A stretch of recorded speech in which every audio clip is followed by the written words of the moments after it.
Right. మనకు number సిస్టంలో properties of set of numbers సంఖ్యా సమితుల యొక్క ధర్మాలను మనం ఇక్కడ అబ్జర్వ్ చేద్దాం. సో మనము స్కూల్ లెవెల్ నుంచి కూడా గమనిస్తుంటే ప్రతి చాప్టర్లోనూ నంబర్ సిస్టంలో ఎక్కువ ప్రయారిటీ దేనికి ఇస్తాడు? నంబర్స్ యొక్క ప్రాపర్టీస్కే ఇస్తాడు. మనం ఏ టెక్స్ట్ బుక్ తీసుకున్నా సంవృత ధర్మం, స్థిత్యంతర ధర్మం, సహచర ధర్మం, తత్సమ ధర్మం, విలోమ ధర్మం, okay, closure, commutative, associative, okay, inverse, identity laws, అలాగే డిస్ట్రిబ్యూటివ్ లాస్, విభాగ న్యాయాలు, వీటి గురించే మాట్లాడుతుంటారు. సో అసలు మనం ఇక్కడ ఏ ఏ ధర్మాలు ముందుగా చదువుతాం చూద్దాం. మొదటగా మనము సంవృత ధర్మాన్ని, మన ధర్మాలు ఏమేమి ఉన్నాయంటే సంవృత ధర్మం, క్లోజర్ ప్రాపర్టీ, అలాగే స్థిత్యంతర ధర్మం, ఓకే, లేదా స్థిత్యంతర ధర్మానికే ఇంకొక పేరు వినిమయ ధర్మం, ఇంగ్లీష్లో కామ్యూటేటివ్లా, అలాగే సహచర ధర్మం, అసోసియేటివ్లా,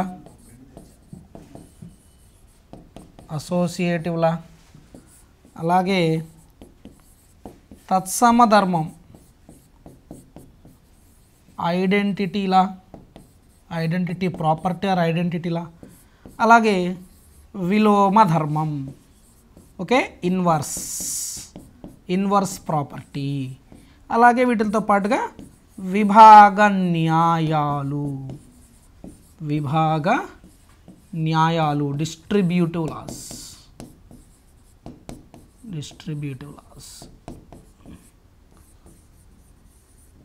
ఓకేనా, రైట్. మరి ఈ 5 సంవృత, స్థిత్యంతర, సహచర, తత్సమ, విలోమ ధర్మాలతో పాటుగా 6వది విభాగ న్యాయాలు కూడా మనం ఇక్కడ గమనిస్తాం. సో వీటి మీద మనం ఎక్కువ ఫోకస్ చేస్తే సరిపోతుంది. ఒకప్పుడు ఈ క్షేత్రం అని, క్రమానుసరణ క్షేత్రం అని చాలా వ్యాస్ట్గా ఉండేది ఈ ఏరియా. ప్రస్తుతం అవన్నీ తీసేసాడు. మనం విభాగ న్యాయాల వరకు చదువుకుంటే చాలు. ఓకేనా, యాజ్ అన్ ఎస్జిటి ఆస్పిరెంట్ ఇక్కడ వరకు సరిపోతుంది. So first let us discuss about the closure law. సంవృత ధర్మాన్ని గురించి మనం మాట్లాడుకుందాం. ఏంటి సంవృత ధర్మము? ఒక్కసారి చూడండి. సంవృత ధర్మము, క్లోజర్ ప్రాపర్టీ. సంవృత ధర్మాన్ని ఇంగ్లీష్లో ఏమంటారు? క్లోజర్ ప్రాపర్టీ అంటారు. ఏం చెప్తుంది క్లోజర్ ప్రాపర్టీ అంటే, ఏ కామా బీలు ఏదైనా ఒక సమితికి చెందిన మూలకాలైనప్పుడు ఏ డాట్ బి, మామూలుగా ఈ సింబల్ని డాట్ సింబల్ ఉంటుందండి, డాట్. ఇక్కడ ఈ డాట్ సింబల్ని ఏమంటారంటే ఒక పరిక్రియ. It's an operation. That may be addition or subtraction or multiplication or division. So ఓకేనా, అంటే అదే ఆ డాట్ సింబల్లో కూడిక ప్లస్ సంకలనం కావచ్చు, వ్యవకలనం కావచ్చు, గుణకారం కావచ్చు, భాగాహారం కావచ్చు. కాకపోతే ఏదో తెలియదు కాబట్టి మనకి డాట్ అనే సింబల్తో ఇండికేట్ చేస్తుంది. దట్ ఈస్ అన్ ఆపరేషన్, ఒక పరిక్రియ అనే అర్థం వస్తుంది. ఓకేనా. మరి ఈ సంవృత ధర్మం ఏం చెప్తుందంటే చూడండి, సింపుల్గా చూడు. A dot B is equal to C కావాలి. సింపుల్గా చెప్తున్నా, సంవృత ధర్మం గురించి సింపుల్గా చెప్తున్నా, తర్వాత డెఫినేషన్ చదువుదాం. ముందు దీన్ని చూడండి. A dot B is equal to C కావాలి. డాట్ అంటే ప్లస్ కావచ్చు, మైనస్ కావచ్చు, ఇంటూ కావచ్చు, డివైడెడ్ బై కావచ్చు. A plus B is equal to C, A minus B is equal to C, A into B is equal to C, A divided by is equal to C. అయితే ఇక్కడ ఓ rule ఏంటంటే, ఏ బీలు ఏ సమితికి చెందుతున్నాయో C కూడా అదే సమితికి చెందాలి. ఏ బీలు ఏ సమితికి చెందుతున్నాయో సి కూడా అదే సమితికి చెందాలి. ఏ బీలు సహజ సంఖ్యలైతే సి కూడా సహజ సంఖ్య అవ్వాలి. If A and B are natural numbers then C is also a natural number. A బీలు పూర్ణాంకాలు హోల్ నెంబర్స్ అయితే సి కూడా పూర్ణాంకం హోల్ నెంబరే కావాలి. ఏ బీలు పూర్ణ సంఖ్యలు ఇంటీజర్స్ అయితే సి కూడా ఇంటీజరే కావాలి. ఏ బీలు అకరణీయ సంఖ్యలు రేషనల్ నెంబర్స్ అయితే సి కూడా రేషనల్ నెంబరే కావాలి. ఓకేనా. ఇలా ఏ బీలు ఏ సమితికి ఏ సెట్కి అయితే చెందుతాయో సి కూడా belongs to the same set అదే సమితికి చెంది ఉండాలి. ఒక్కసారి ఆ డెఫినేషన్ చదువుదామా? తెలుగులో చూడండి ఒకసారి. ఏబీలు ఏదైనా ఒక సమితికి చెందిన మూలకాలు, ఏబీలు ఏదైనా ఒక సమితికి చెంది ఉంటాయి. అవి సహజ సంఖ్యలు, సమితికి లేదా పూర్ణాంకాల సమితికో పూర్ణ సంఖ్యా సమితికో అకరణీయ సంఖ్య ఏదైనా ఒక సమితికి చెంది ఉంటాయి. అలాగే A.B = C అవుతుంది. A.B = C అవుతుంది. అలా అయినప్పుడు C కూడా వెరీ వెరీ ఇంపార్టెంట్ బాగా చూడండి, వెరీ వెరీ ఇంపార్టెంట్. C కూడా అదే సమితికి చెందిన మూలకం అయితేనే ఆ సమితి సంవృత ధర్మాన్ని పాటిస్తుంది. ఏబీలు సహజ సంఖ్యలు అయినప్పుడు సి కూడా సహజ సంఖ్య అయితేనే సంవృత ధర్మాన్ని పాటిస్తుంది. ఏబీలు పూర్ణాంకాలైనప్పుడు సి కూడా పూర్ణాంకం అయితేనే సంవృత ధర్మాన్ని పాటిస్తుంది. ఓకేనా, గుర్తుపెట్టుకో. So A and B, A, B are the elements of a set. Elements of a set. That set may be set of natural numbers or set of whole numbers or set of integers or set of rational numbers. And A.B = C here. Dot represents an operation. Then that set is said to be closer. That set is said to be closer under this operation dot if C is also an element of that set. Very very important. If C is also an element of that set, అంటే అది closure లాని follow అవ్వాలంటే ఏబీలు ఏ సెట్లో అయితే elements అవుతాయో C కూడా అదే సెట్లో element అవ్వాలి. సార్ ఇది మాకు ఒక ఎగ్జాంపుల్ ద్వారా చెప్పగలరా అంటే ఎగ్జాంపుల్ ద్వారా చెబితేనే మనకు అర్థమవుతుంది. చూడు ఒకసారి జాగ్రత్తగా. ఇప్పుడు మనం ఇక్కడ చూద్దాం.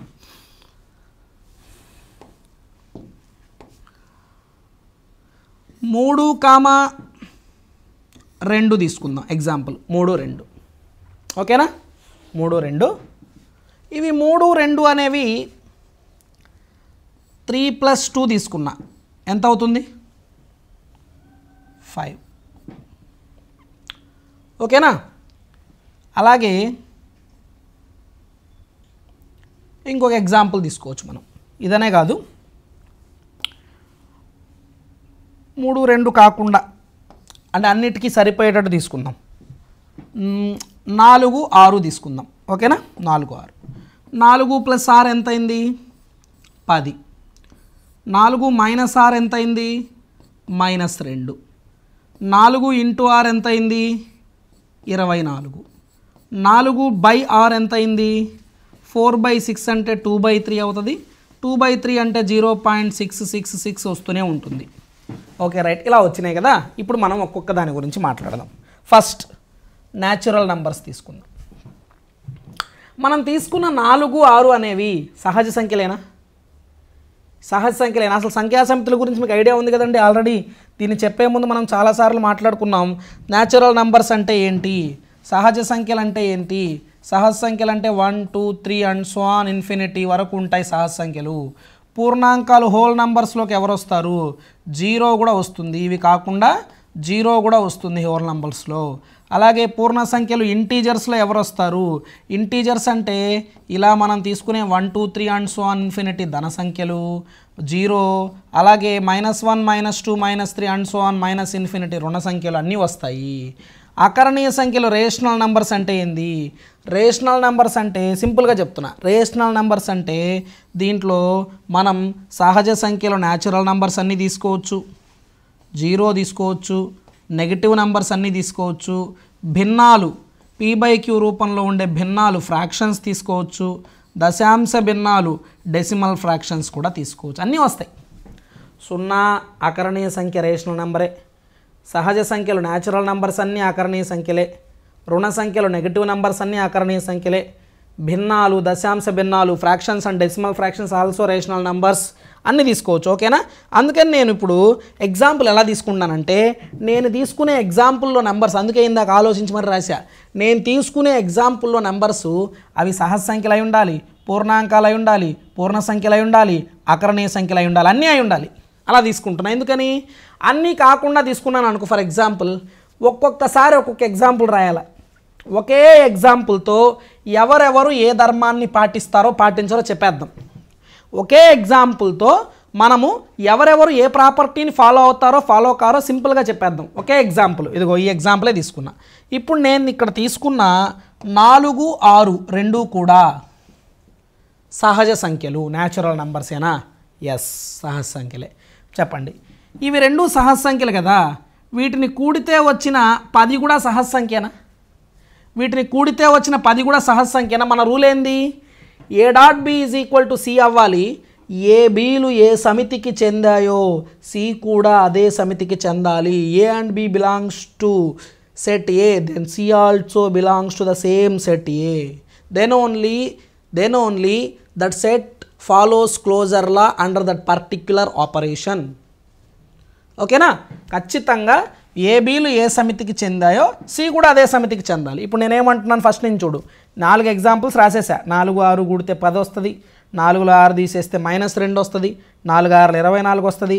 4ను 6తో భాగిస్తే 0.66 వస్తుంది. చెప్పండి ఇప్పుడు 4 6 సహజ సంఖ్యలు న్యాచురల్ నంబర్స్. మరి వాటిని కూడితే వచ్చిన 10 కూడా సహజ సంఖ్యేనా? Natural నంబరేనా? Yes.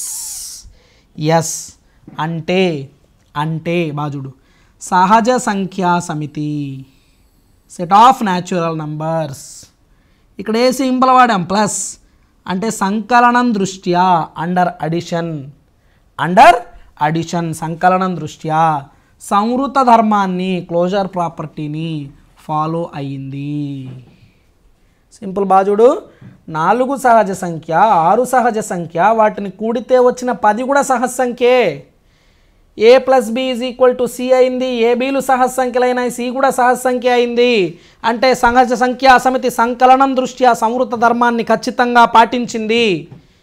Okay, here 4 and 6 are natural numbers and their sum 10 is also a natural number. So set of natural numbers follows closure law under addition. Set of natural numbers follows closure law under addition. Right, ఓకేనా? ఇప్పుడు ఇంకొకటి చూద్దామా? చూడు 4 సహజ సంఖ్య 6 సహజ సంఖ్య కానీ తీసేస్తే వచ్చిన -2 మాత్రం సహజ సంఖ్య కాదు. Here 4 is a natural number, 6 is a natural number, but their difference -2 is not a natural number. సహజ సంఖ్యల్లో మైనస్లు ఉన్నాయా? రుణ సంఖ్యలు ఉంటాయా సహజ సంఖ్యల్లో? ఉండవు. No negative number is a natural number. No negative number is a natural number. కాబట్టి -2 న్యాచురల్ నంబర్ కాదు. అంటే 4 సహజ సంఖ్య 6 సహజ సంఖ్య తీసేస్తే వచ్చిన -2 మాత్రం సహజ సంఖ్య కాదు. సహజ సంఖ్యల్లో రుణ సంఖ్యలో నెగటివ్ నంబర్స్ ఉండవు. అంటే సహజ సంఖ్యా సమితి మైనస్ అంటే వ్యవకలనం దృష్ట్యా సంవృత ధర్మాన్ని పాటించలేదు. Okay, set here 4 is a natural number, 6 is a natural number, but the difference -2 is not a natural number because no negative number is a natural number. So that's why set of natural number does not follows closure law under subtraction. ఓకేనా? Right. మరి ఇంటూకి వచ్చాము. ఇప్పుడు 4 సహజ సంఖ్య 6 సహజ సంఖ్య 4 × 6 చేస్తే వచ్చిన 24 కూడా సహజ సంఖ్యే. ఎస్, 2 సహజ సంఖ్యల్ని ఇంటూ చేస్తే కూడా సహజ సంఖ్య వచ్చింది. Here 4 is a natural number, 6 is a natural number and their product 24 is also a natural number. అంటే సహజ సంఖ్యా సమితి గుణకారం దృష్ట్యా సంవృత ధర్మాన్ని పాటించింది. Set of natural number follows the closure law under multiplication. అలాగే చివరికి వస్తే 4 సహజ సంఖ్య 6 సహజ సంఖ్య వాటిని భాగిస్తే వచ్చిన 0.666 సహజ సంఖ్య కాదు. సహజ సంఖ్యల్లో భిన్నాలు ఉన్నాయని చదువుకున్నామా? లేవు కదా. సహజ సంఖ్యలు న్యాచురల్ నెంబర్స్లో ఫ్రాక్షన్స్ ఉండవు కదా. దశాంశ భిన్నాలు సహజ సంఖ్యలు అవుతాయా? సహజ సంఖ్యలు అంటే ఏంది? 1 2 3 4 సహజంగా లెక్కబెట్టే సంఖ్యలు. ఓకేనా? Counting numbers are called as natural numbers. ఓకేనా? కాబట్టి ఇక్కడ 4 సహజ సంఖ్య 6 సహజ సంఖ్య కానీ వాటిని భాగిస్తే వచ్చిన 0.666 సహజ సంఖ్య కాదు. అంటే సహజ సంఖ్యా సమితి భాగాహారం దృష్ట్యా సంవృత ధర్మాన్ని పాటించదు. Okay, here 4 is a natural number, 6 is a natural number, but their ratio 4/6 is equal to 0.666 is not a natural number because why? Because decimal fractions are not natural numbers. So that's why set of natural numbers does not follows closure law under division. Final గా చెప్పండి. సహజ సంఖ్యా సమితి సంవృత ధర్మం closure ప్రాపర్టీని ఏ పరిక్రియల దృష్ట్యా మాత్రమే పాటించింది? సంకలనము గుణకారము ఏ ఏ పరిక్రియల దృష్ట్యా పాటించలేదు, వ్యవకలనము భాగహారము. అసలు సంవృత ధర్మం అర్థమైందా? సంవృత ధర్మంలో రిజల్ట్ ఎంత వస్తుందని చూడట్లేదు, అది ఏ సమితికి చెంది ఉంటుందని చూస్తున్నాము. Here we're mostly focusing on what is the quantity of the value. మనం ఇక్కడ క్వాంటిటీ పైన ఫోకస్ చేయట్లేదు, దేని మీద ఫోకస్ చేస్తున్నాం? అది ఏ సమితికి చెంది ఉంది, that belongs to which are the following set, అది మనం ఫోకస్ చేస్తాం. అంటే ఏబీలు ఏ సమితికి చెందున్నాయో సి కూడా అదే సమితికి చెందాలి. ఓకేనా? రైట్. ఇప్పుడు చూడు, నెక్స్ట్ ఇప్పుడు పూర్ణాంకాలకు వద్దాం. సహజ సంఖ్యలు అయిపోయింది కదా, పూర్ణాంకాలకు వద్దాం. ఇప్పుడు నేను తీసుకున్న ఎగ్జాంపుల్స్లో 4, 6 పూర్ణాంకాలు కూడా అవుతాయా? చూడండి, నేను ఎగ్జాంపుల్స్ ఏం తీసుకున్నాను ఎంతసేపటికి, ఒక్క ఎగ్జాంపుల్తోనే కానిచ్చేద్దాం అన్న. ఏమేం తీసుకున్నా? 4, 6 తీసుకున్నా. మీరు చెప్పండి, 4, 6 సహజ సంఖ్యలు అవుతాయా? ఎస్, సహజ సంఖ్యల్లో 4, 6 ఎందుకు రావు? 1 2 3 4 5 వస్తాయి కదా, వస్తాయి. 4, 6 పూర్ణాంకాలు అవుతాయా? హోల్ నెంబర్స్ అవుతాయా? అవుతాయా? 0 1 2 3 కదా, వస్తాయి 4, 6 కూడా. 4, 6 పూర్ణ సంఖ్యలు అవుతాయా? ఎస్, ఉన్నాయి కదా ధనపూర్ణ సంఖ్యలు 1 2 3 అని ధనపూర్ణ సంఖ్యలు, నెగిటివ్ పాజిటివ్ ఇంటిజర్స్లో ఉన్నాయి కదా. ఎస్. 4, 6 అకరణీయ సంఖ్యలు రేషనల్ నెంబర్స్ కూడా అవుతాయా? ఎస్, డెఫినెట్లీ అవుతాయి కదా. రేషనల్ నెంబర్స్ కూడా p/q రూపంలో ఉన్నాయి. సహజ సంఖ్యలన్నీ అకరణీయ సంఖ్యలే కదా. ఎస్, అన్నీ తీసుకుందాం. అంటే మనం తీసుకునే ఎగ్జాంపుల్ ఎలా ఉండాలంటే, ఒక్క దెబ్బతో అన్ని పెట్టలు ఎగిరిపోవాలి. ఓకేనా? మళ్ళీ ఎగ్జాంపుల్ మార్చకూడదు, అలా ఉండాలి. ఇప్పుడు ఓకేనా? ఇప్పుడు అందుకే నేనేమంటున్నా, నేను పూర్ణాంకాల గురించి మాట్లాడాలన్నా సరే, హోల్ నంబర్స్ గురించి మాట్లాడాలన్నా సరే, these examples are enough for me. ఈ ఉదాహరణలు సరిపోతాయి నాకు. రైట్. ఇప్పుడు చూడు, పూర్ణాంకాలు అనగానే 0 1 2 3 ఇవే వస్తాయి. ఓకేనా? కొంచెం స్పీడప్ చేద్దాం ఇక్కడి నుంచి, నీకు అర్థమవుతుంది కాబట్టి. 4 పూర్ణాంకం హోల్ నంబర్, 6 పూర్ణాంకం హోల్ నంబర్, వాటిని కూడితే వచ్చిన 10 కూడా పూర్ణాంకం హోల్ నంబర్. అంటే పూర్ణాంకాలు సంకలనం దృష్ట్యా సంవృత ధర్మాన్ని పాటిస్తాయి. Okay, 4 is a whole number, 6 is a whole number, their sum 10 is also a whole number. So set of whole numbers follows closure law under addition. అలాగే మైనస్ చేద్దాం. 4 - 6 - 2. 4 పూర్ణాంకం 6 పూర్ణాంకం తీసేస్తే వచ్చిన -2 పూర్ణాంకం కాదు. పూర్ణాంకాలలో రుణ సంఖ్యలు ఉండవు, 0 1 2 నుంచే వస్తాయి. పూర్ణాంకాలలో రుణ సంఖ్యలు ఉండవు కాబట్టి పూర్ణాంకాల సమితి వ్యవకలనం దృష్ట్యా సంవృత ధర్మాన్ని పాటించలేదు. Here 4 is a whole number, 6 is a whole number, but their difference -2 is not a whole number. Because no negative number is a whole number. Whole numbers lo negative numbers undavu. That's why set of whole numbers does not follows closure law under subtraction. Into koste 4 పూర్ణాంకం 6 పూర్ణాంకం 4ను into చేస్తే 6తో వచ్చిన 24 కూడా పూర్ణాంకమే. అంటే పూర్ణాంకాల సమితి గుణకారం దృష్ట్యా సంవృత ధర్మాన్ని పాటించింది. 4 is a whole number, 6 is a whole number, their product 24 is also a whole number. That's why set of whole numbers follows closure law under multiplication. లాస్ట్కి వచ్చేసరికి 4 పూర్ణాంకం 6 పూర్ణాంకం భాగిస్తే వచ్చిన 0.666 పూర్ణాంకం కాదు. ఎందుకంటే పూర్ణాంకాల్లో దశాంశ భిన్నాలు ఉండవు. 0 1 2 3 4 5 6 ఇవే వస్తాయి కానీ దశాంశ భిన్నాలు ఉండవు. అంటే పూర్ణాంకాల సమితి భాగహారం దృష్ట్యా సంవృత ధర్మాన్ని పాటించలేదు. So 4 and 6 are whole numbers, but their division results 0.666. It is a decimal fraction. No decimal fraction is a whole number.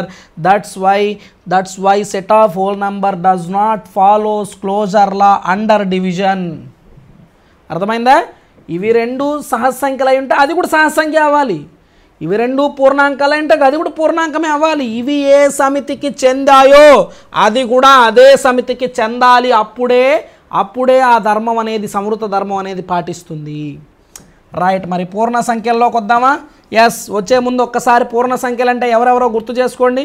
పూర్ణ సంఖ్యలు అంటే ధన సంఖ్యలు ఉంటాయి 1 2 3 అండ్ సో ఆన్ ఇన్ఫినిటీ దాకా ధన సంఖ్యలు ఉంటాయి.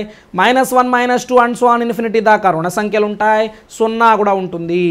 Integers means a positive integers 1, 2, 3 and so on infinity, a negative integers -1, -2, -3 and so on infinity, a 0 is also an integer. These all are belongs to integers. మరి మొదలు పెడదామా? Yes, ఇప్పుడు నేను తీసుకున్న ఎగ్జాంపుల్స్ ఇంటీజర్స్లో కూడా వాడచ్చా? అన్నీ వాడచ్చు. ఓకేనా? అన్నిటికీ ఒకటే ఔషధం. సో చిన్నప్పుడు టీవీలో యాడ్ వచ్చేది, జిందా తెలిసిమారని, ఏమొచ్చినా అదే వేసుకోవాలా.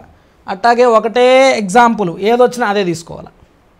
ఓకేనా? ఇక్కడ ఇంటీజర్స్ అన్నాడు, పూర్ణ సంఖ్యలు అన్నాడు. నేను తీసుకున్న 4, 6 పూర్ణ సంఖ్యలు వస్తాయా? ఎస్ వస్తాయి. సహజ సంఖ్యలు అనేవి పూర్ణాంకాల్లో ఉంటాయి, పూర్ణ సంఖ్యల్లో ఉంటాయి, ఎక్కడైనా వస్తాయి. ఓకేనా? రైట్. చూడండి 4, 6 4, 6 పూర్ణ సంఖ్యలే. వాటిని కూడితే వచ్చిన 10 పూర్ణ సంఖ్యే. ఎస్, పూర్ణ సంఖ్యలు సంకలనం దృష్ట్యా సంవృత ధర్మాన్ని పాటిస్తాయి. 4 and 6 are integers and their sum 10 is also an integer. So integers follows closure law under addition. Next minus చేసాం. మైనస్ ఇది చాలా ఇంపార్టెంట్, వినండి. ఇప్పటివరకు ఎప్పుడు ఇలా జరగల, చాలా ఇంపార్టెంట్, వినండి. 4 పూర్ణ సంఖ్య, 6 పూర్ణ సంఖ్య తీసేస్తే వచ్చిన -2 కూడా పూర్ణ సంఖ్యేనా? ఎస్. రుణ సంఖ్యలు సహజ సంఖ్యల్లో ఉండవన్నాం, రుణ సంఖ్యలు పూర్ణాంకాల్లో ఉండవన్నాం, కానీ రుణ సంఖ్యలు పూర్ణ సంఖ్యల్లో ఉంటాయి. రుణ సంఖ్యలు పూర్ణ సంఖ్యల్లో ఉంటాయి. ఇక్కడ -2 వచ్చింది రిజల్ట్. మామూలుగా ఇప్పటి వరకు 4 పూర్ణ సంఖ్య, 6 పూర్ణ సంఖ్య తీసేస్తే వచ్చిన -2 కూడా పూర్ణ సంఖ్యే.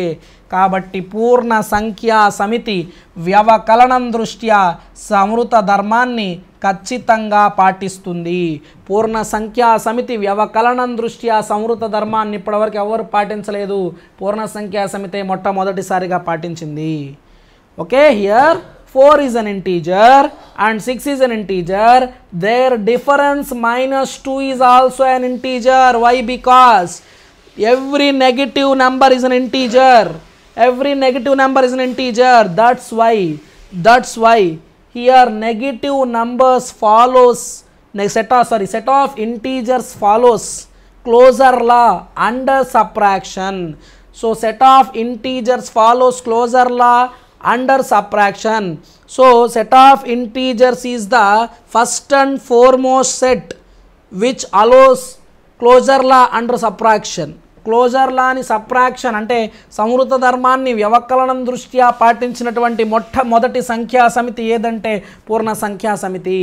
నెక్స్ట్ 4 పూర్ణ సంఖ్య, 6 పూర్ణ సంఖ్య ఇంటూ చేస్తే వచ్చిన 24 కూడా పూర్ణ సంఖ్యే. 4 and 6 are integers. Their product 24 is also integer. అంటే పూర్ణ సంఖ్యా సమితి గుణకారం దృష్ట్యా కూడా సంవృత ధర్మాన్ని పాటించింది. So last and final very very important, బాగా విను. 4 పూర్ణ సంఖ్య, 6 పూర్ణ సంఖ్య కానీ 4 and 6 are ఇంటీజర్స్ కానీ భాగిస్తే వచ్చిన 0.666 ఇంటీజరా పూర్ణ సంఖ్యనా? కాదు. పూర్ణ సంఖ్యల్లో రుణ సంఖ్యలు ఉంటాయి కానీ దశాంశ భిన్నాలు అయితే ఉండవు. పూర్ణ సంఖ్యల్లో మనం చెప్పుకున్నాం ఇందాకే, పూర్ణ సంఖ్యల్లో 0, 1, 2, 3, -1 ఉంటాయి కానీ భిన్నాలు, దశాంశ భిన్నాలు, ఫ్రాక్షన్స్ అండ్ డెసిమల్ ఫ్రాక్షన్స్ అయితే ఉండవు. కాబట్టి 4, 6 పూర్ణ సంఖ్యలే కానీ భాగిస్తే వచ్చిన 0.66 పూర్ణ సంఖ్య కాదు. కాబట్టి పూర్ణ సంఖ్య సమితి భాగాహారం దృష్ట్యా మాత్రం సంవృత ధర్మాన్ని పాటించదు. Here 4 and 6 are integers and the result of their division is 0.666. that is a decimal fraction. No decimal fraction is an integer. That's why set of integers does not follows the closure law under division. Okay, ఇప్పుడు ఆకరణీయ సంఖ్యా సమితికి వద్దాం. Set of rational నెంబర్స్కి వద్దాం.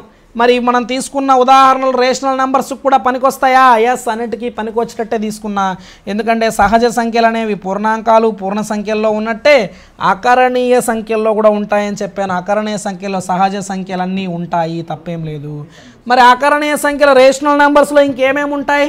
Natural numbers ఉంటాయి, 0 ఉంటుంది, negative numbers ఉంటాయి, fractions ఉంటాయి, డెసిమల్ ఫ్రాక్షన్స్ ఉంటాయి, ఎవ్రీథింగ్, ఏది ఉండదు అన్నీ ఉంటాయి. మరి ఇక్కడ ఎగ్జాంపుల్స్కి వద్దాం. 4, 6 అకరణీయ సంఖ్యలు, వాటిని కూడితే వచ్చిన 10 కూడా అకరణీయ సంఖ్యే. అంటే సంకలనం దృష్ట్యా అకరణీయ సంఖ్యా సమితి సంవృత ధర్మాన్ని పాటించింది. 4, 6 అకరణీయ సంఖ్యలు తీసేస్తే వచ్చిన -2 కూడా ఆకరణీయ సంఖ్యే. అంటే ఆకరణీయ సంఖ్యా సమితి వ్యవకలనం దృష్ట్యా కూడా సంవృద్ధ ధర్మాన్ని పాటించింది. 4, 6 ఆకరణీయ సంఖ్యలు, వాటిని గుణకారం చేస్తే వచ్చిన 24 కూడా ఆకరణీయ సంఖ్యే. అంటే ఆకరణీయ సంఖ్యా సమితి గుణకారం దృష్ట్యా కూడా సంవృద్ధ ధర్మాన్ని పాటించింది. 4, 6 ఆకరణీయ సంఖ్యలు, వాటిని భాగహారం చేస్తే వచ్చిన 0.666 దశాంశ భిన్నాలు కూడా ఆకరణీయ సంఖ్యలు అవుతాయి. కాబట్టి ఖచ్చితంగా ఆకరణీయ సంఖ్యా సమితి భాగహారం దృష్ట్యా కూడా పాటించింది సంవృద్ధ ధర్మాన్ని. ఇంతవరకు ఎవరు పాటించలేదు. ఎందుకు పాటించలేదు? వాళ్ళ దగ్గర దశాంశ భిన్నాలు లేవు, డెసిమల్ ఫ్రాక్షన్స్ లేవు. ఇప్పుడు ఎందుకు పాటించింది? ఈ ఆకరణీయ సంఖ్యల్లో దశాంశ భిన్నాలు కూడా ఉన్నాయి, అంతే. సింపుల్ లాజిక్, చాలా ఈజీ. ఇంగ్లీష్లో మాట్లాడదాం ఒకసారి, చూడండి ఇదే విషయాన్ని. సో రేషనల్ నంబర్స్ క్లోజర్ ప్రాపర్టీని ఏ ఆపరేషన్లో ఫాలో అవుతాయి, ఎక్కడెక్కడ ఫాలో అవో మాట్లాడుతున్నాం. Here 4 and 6 are rational numbers. Their sum 10 is also a rational number. So set of rational numbers follows closure law under addition. 4 and 6 are integers and their difference -2 is also an 4 and 6 are rational numbers and their difference -2 is also a rational number because every negative number is a rational number. So negative set of rational numbers follows closure law under subtraction also. 4 and 6 are rational numbers, their product 24 is also a rational number. So set of rational numbers follows closure law under multiplication also. 4 and 6 are rational numbers, their division 0.666 decimal fraction is also a rational number. So that's why set of 4 rational numbers follows closure law under division also. ఇప్పుడు చెప్పండి, రేపు ఎగ్జామ్లో ఈ table మీద క్వశ్చన్లు ఎలా అడుగుతారు తెలుసా? డైరెక్ట్గా ఎవరు పాటిస్తారు ఎవరు పాటించరు అనేది చెక్ చేసి చెప్తావు, కానీ ఓవరాల్గా అంతా కలిపి అడుగుతాడు క్వశ్చన్లు. ఒక్కసారిగా బాగా గమనించండి, క్వశ్చన్లు ఒకసారి గమనించండి. సంకలన వ్యవకలన గుణకార భాగహార పరిక్రియలు అన్నింటి దృష్ట్యా సంవృత ధర్మాన్ని పాటించే సంఖ్యా సమితి ఏది? ఆకరణీయ సంఖ్యా సమితి. సో సంకలన వ్యవకలన గుణకార భాగహార పరిక్రియలు అన్నింటి దృష్ట్యా సంవృత ధర్మాన్ని పాటించే సంఖ్యా సమితి ఏదండి? ఆకరణీయ సంఖ్యా సమితి. Set of rational numbers follows closure law under addition, subtraction, multiplication and division also.